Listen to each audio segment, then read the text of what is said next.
दिमागी टेंशन, चिंता और डिप्रेशन पे हमने 2 सेशंस किए। पहले सेशन में हमने आपको ये बताया कि दिमागी टेंशन क्यों होती है, मेंटल डिप्रेशन क्यों होता है, चिंता क्यों होती है और उसका आयुर्वेद से किस तरह से इलाज हम कर सकते हैं दवाइयों से। और दूसरे सेशन में हमने मोटे तौर पे काउंसलिंग पे बात की, यानी अगर किसी को मेंटल स्ट्रेस हो जाए, दिमागी टेंशन हो जाए, चिंता हो जाए, एंग्जाइटी, डिप्रेशन हो जाए, तो इसमें पेशेंट को किस तरह से उसमें से बाहर आने का प्रयास करना चाहिए और दूसरे लोगों को कैसे उनको बाहर लाने का प्रयास करना चाहिए। लेकिन इन्हीं 2 सेशंस के बाद अब बहुत सारे लोगों ने एक मांग की है कि डॉक्टर वशिष्ठ, लगे हाथ पागलपन पे, स्किज़ोफ्रेनिया, इसके ऊपर भी एक सेशन कर दीजिए। नमस्कार फ्रेंड्स, मैं हूं डॉक्टर वशिष्ठ, आयुर्वेद कंसल्टेंट। और अगर आपके घर में या आपके रिलेशन में कोई व्यक्ति ऐसा है जिसे पागलपन की बीमारी है, स्किज़ोफ्रेनिया की बीमारी है, तो फिर यह सेशन आपके लिए है।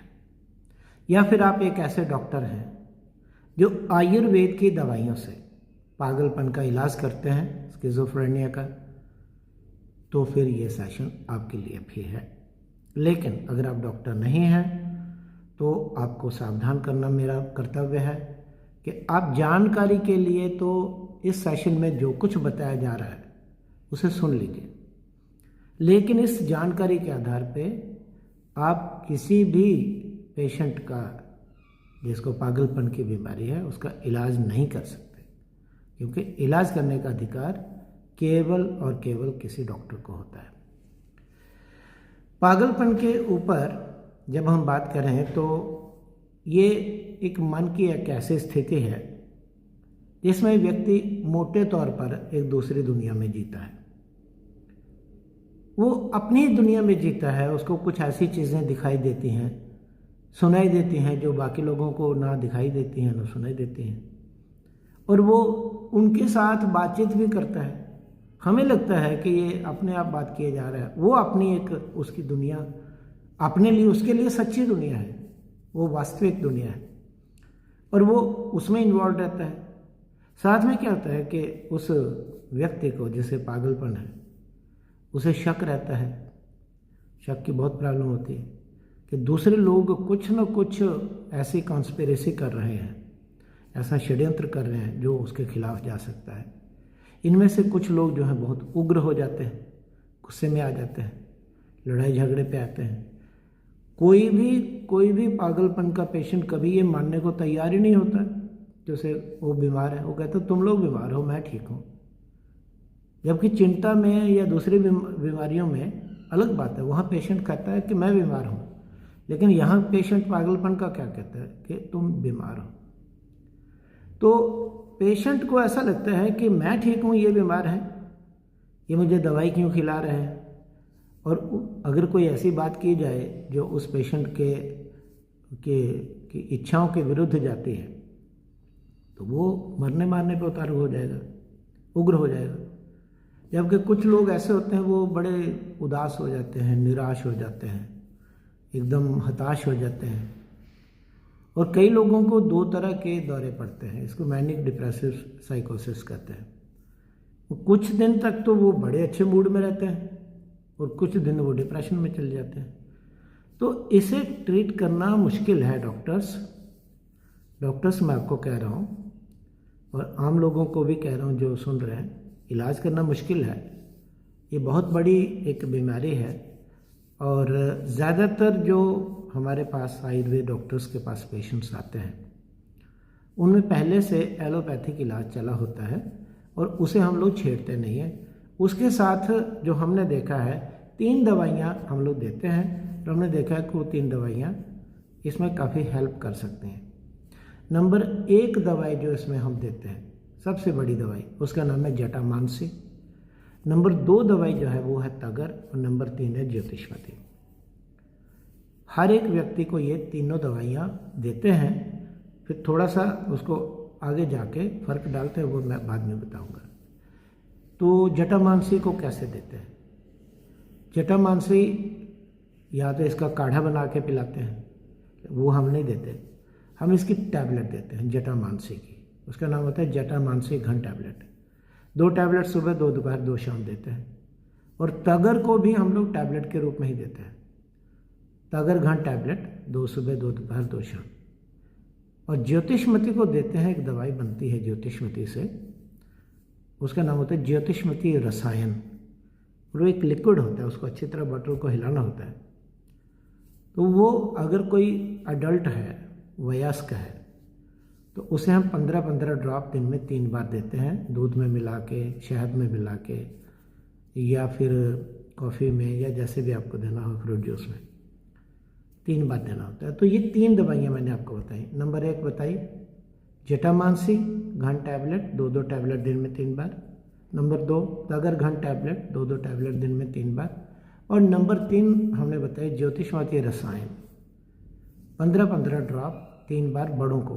अगर कोई छोटा है, किशोर अवस्था में है, टीनेजर है, तो उसे हम 7 से 10 बूंद दिन में 3 बार देते हैं। उससे भी कोई छोटा है तो उससे कम दवाई देते हैं। ये दवाई एलोपैथिक दवाई के साथ चलती रहती है। और धीरे धीरे पेशेंट के अंदर कुछ बदलाव नज़र आना शुरू होता है। अगर पेशेंट उग्र है, बहुत गुस्से में है, बहुत ज़्यादा अग्रेसिव है, तो उसकी अग्रेशन कम होती है, वो शांत होने लगता है, काम डाउन होता है। दूसरा, पहले वो लोग मिलते नहीं हैं, बातचीत नहीं करते, इन्वॉल्व नहीं होते बातों में, तो जैसे जैसे इन दवाइयों का भी असर साथ में आना शुरू होता है, तो पेशेंट अब ज़्यादा इन्वॉल्व होने लगता है, बात भी मानने लगता है, उसे जो आवाज़ें सुनाई देती हैं या चीज़ें दिखाई देती हैं वो भी कम होने लगती हैं। इसलिए वो जो अपने आप में ही बातें करता है वो भी कम होने लगती हैं। नींद भी इन लोगों की ठीक होने लगती है। और अगर कोई निराश है, उदास है, तो देखा जाता है कि उदासी, निराशा भी कम होती है और पेशेंट थोड़ा सा खुश नज़र आने लगता है। लेकिन इन तीनों दवाइयों को हम लोग देते हैं 3 महीना तक। 3 महीना जब हो जाए तो 15 दिन बंद कर देते हैं, उसके बाद फिर देते हैं। इस तरह कई कोर्स इन तीनों दवाइयों को देते हैं। और आम तौर पर, मैं ये तो नहीं कहूँगा कि सभी, लेकिन आम तौर पर पागलपन के जो पेशेंट्स होते हैं उनमें धीरे धीरे थोड़ा थोड़ा सुधार आ जाता है, लाइफ अच्छी होने लगती है और घर का माहौल भी अच्छा होने लगता है और देखा जाता है कि इनका असर आता है। लेकिन अगर मान लो कोई पेशेंट बहुत ज़्यादा उग्र है, तो कई बार क्या होता है कि इन दवाइयों से पूरी तरह शांत नहीं होता, तो हम लोग फिर मन को शांत करने के लिए एक दवाई देते हैं जिसका नाम है ब्राह्मी, या फिर मंडूक पर्णी देते हैं, या शंख पुष्पी, इनमें से कोई एक दे देते हैं। तो डॉक्टर साहब जान लीजिए कि अगर पेशेंट की जो नेचर है, बॉडी कॉन्स्टिट्यूशन, वो गर्मी वाली है, तो उसे हम शंख पुष्पी देते हैं। तो शंख पुष्पी थोड़ी ठंडी होती है, इसकी टैबलेट आती है, 2-2 टैबलेट 3 बार देते हैं, शंख पुष्पी घन टैबलेट। और अगर उसकी तासीर, उसकी बॉडी पेशेंट की गर्मी वाली है तो वो हो गया, अगर ठंडी वाली है तो ब्राह्मी देते हैं, ब्राह्मी घन टैबलेट, 2-2 टैबलेट दिन में 3 बार। और अगर ना गर्म है ना ठंडी है तो देते हैं मंडूक पर्णी घन टैबलेट, 2-2 टैबलेट 3 बार। ये आमतौर पर देते हैं अगर पेशेंट बहुत अग्रेसिव है तो। और अगर पेशेंट बहुत ज़्यादा सुस्त है तो जटामांसी को थोड़ा सा हम लोग कम कर देते हैं, तगर को भी कम कर देते हैं। तो बढ़ाते क्या हैं, हम लोग ज्योतिषमती रसायन देते हैं, या फिर उसकी जगह ज्योतिषमती घन टैबलेट आती है वो देते हैं। और एक और दवाई देते हैं जिसका नाम है कपिकच्छु घन टैबलेट, काउच बीज से बनती है। तो फ्रेंड्स, अब ये दवाइयाँ लगातार पागलपन के पेशेंट्स को दी जाती हैं तो quality of life doctors improve होती है। उसके बाद बाकी एक और दवा है, अगर व्यक्ति बहुत सुस्त रहता है तो एक वचा करके दवाई आती है, वो भी देते हैं, उसकी टैबलेट आती है, चूर्ण आता है, वो दिया जाता है। तो ये जो इलाज है जो हमने पहले बताए, पहले सेशन में, दूसरे में, ये उनसे ज़्यादा यहाँ पे ज़्यादा मेहनत करनी पड़ेगी डॉक्टर साहब को, क्योंकि यहाँ पेशेंट जो है वो कभी कभी अग्रेसिव हो जाता है और वो कभी अपने आप को चोट दे सकता है, घर के लोगों को दे सकता है, बहुत शोर मचाता है, जो बहुत कुछ ऐसा होता है। तो आपको धीरे धीरे इन पेशेंट्स को मैनेज करना जो है वो सीखना चाहिए, क्योंकि इनको मैनेज करना ज़रूरी होता है। और हाँ, जहाँ तक बात है एलोपैथिक दवाई की, तो उसको हम लोग छेड़ते नहीं हैं। पेशेंट रेगुलरली जो है, पेशेंट के घर के लोग पेशेंट को साइकेट्रिस्ट के पास लेते रहते हैं रेगुलर इंटरवल्स के बाद, और वो जैसे उनको जैसे लगता है दवाई को कम करना है, बढ़ाना है, चेंज करना, वो करते रहते हैं। लेकिन हमने देखा है कि अगर दोनों तरह के ट्रीटमेंट चलते हैं तो पेशेंट की जो क्वालिटी लाइफ है काफ़ी बेटर हो जाती है। तो फ्रेंड्स, ये था एक बहुत छोटा सा सेशन, और ये बहुत सारे लोगों की डिमांड पे था जो जानना चाहते थे कि पागलपन के पेशेंट्स को आयुर्वेद की कौन सी दवाइयाँ दी जानी चाहिए। और भी दवाइयाँ हैं बहुत सारी, लेकिन हमने उन दवाइयों की बात की जिनसे हमें रिजल्ट्स मिले हैं और मिल रहे हैं। तो फ्रेंड्स, ये सेशन देखने के लिए बहुत बहुत धन्यवाद।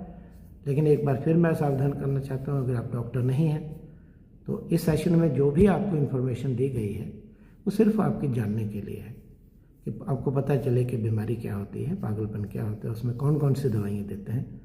इलाज आपको ना आपके अपने घर के किसी पेशेंट का करना है, ना बाहर वालों को करना है। इलाज करने का अधिकार सिर्फ और सिर्फ डॉक्टर को होता है। सेशन देखने के लिए एक बार फिर से बहुत बहुत धन्यवाद। नमस्कार। अपना, अपने घर के लोगों का, संगी साथियों का, फ्रेंड्स का, और सबसे ज़्यादा अगर आप डॉक्टर हैं तो अपने पेशेंट्स का ध्यान रखिए।